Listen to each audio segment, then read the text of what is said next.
দেখো বলা হচ্ছে এখানে আমরা সম্পদ দেখ ত্রিভুজের ভূমির সঙ্গে একটি কোণ এবং অবধূয়ের সমষ্টি দেওয়া আছে, ত্রিভুজটি এক হবে। মনে করি কোনো ত্রিভুজের ভূমি সমান 5 সেন্টিমিটার, ভূমির সঙ্গে একটি কোণ x কোণ সমান আমরা এখানে 60 ডিগ্রি ধরলাম এবং অবধূয়ের সমষ্টি সমান 7 সেন্টিমিটার দেওয়া আছে। ত্রিভুজটি কী করতে হবে? আঁকতে হবে। কেমন? তাহলে আমরা ত্রিভুজটা আঁকতেছি। দেখেন প্রথমে ত্রিভুজের ভূমি কত বলছে? ত্রিভুজের ভূমি সমান 5 সেন্টিমিটার।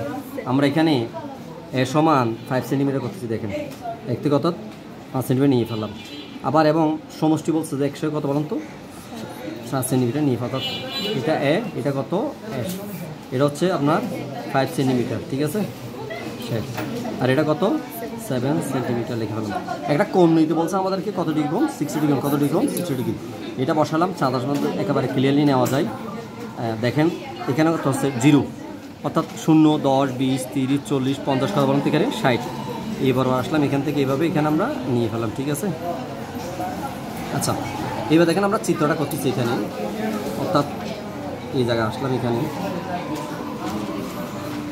এটা কত সেন্টিমিটার নিয়েছিলাম আমরা? 5 সেন্টিমিটার। কেমন? জানো তো এখন আমরা 5 সেন্টিমিটার নিচ্ছি। এটা 5। এখন কী করলাম এখান থেকে এখানে আমরা কত সেন্টিমিটার নিচ্ছি এটা বলুন তো? 5 সেন্টিমিটার, ঠিক আছে। দেখো এখানে এই জায়গায় 5 পয়েন্ট আসলাম, ঠিক আছে। তাহলে 5 সেন্টিমিটার নিয়ে ফেললাম। চাঁদার সাহায্যে আমরা কোনটা ইউজ করি এখানে? এটা দেখেন বিন্দু এখানে দিয়ে দিলাম 0 এখানে, অর্থাৎ কত ডিগ্রি? 60 ডিগ্রি। আর এখান থেকে এই জায়গা থেকে আসলাম, ঠিক আছে। এরপর এটা নেব এখানে কত সেন্টিমিটার? এটা 7 সেন্টিমিটার। তাহলে এখান থেকে আমরা এটা 7 সেন্টিমিটার নিয়ে ফেললাম। এবার দেখি এটার সাথে কী করবো? এখন যোগ করে কী করবো? আমরা যোগ করে ফেললাম, ঠিক আছে। শেষ। এবার এখানে আমরা যেটা কোণ নিয়েছিলাম কত ডিগ্রি? 60 ডিগ্রি। এটা আমরা কত 60 ডিগ্রি দিয়ে দিলাম এখানে, ঠিক আছে। এবার দেখে এরপরে এখানে একটা সুবিধার জন্য আমরা একটা সুবিধা মতো একটা কোণ নিচ্ছি, এইভাবে নিলাম সেম মাপে, স্যার এখানে আসলাম, ঠিক আছে। এখানে এবার এখান থেকে যতটুকু আমি কোণ নিয়েছি এটা বাইরে থাকবে, ভিতরে নিয়ে আসলাম এতটুকু মাপে, সেম মাপ স্যার এখানে নিয়ে ফেললাম, ঠিক আছে।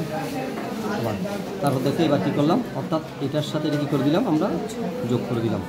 এবার দেখো এখানে লিখে ফেলতেছি আমরা, এখানে লিখলাম এটা এ, এটা বি, এটা সি, এই জায়গায় কথা বলুন তো ডি, এটা কি ই, এটা কি বলুন তো এফ, আর এটা হচ্ছে জি, ঠিক আছে। এটা হচ্ছে সম্পর্ক 1, ঠিক আছে।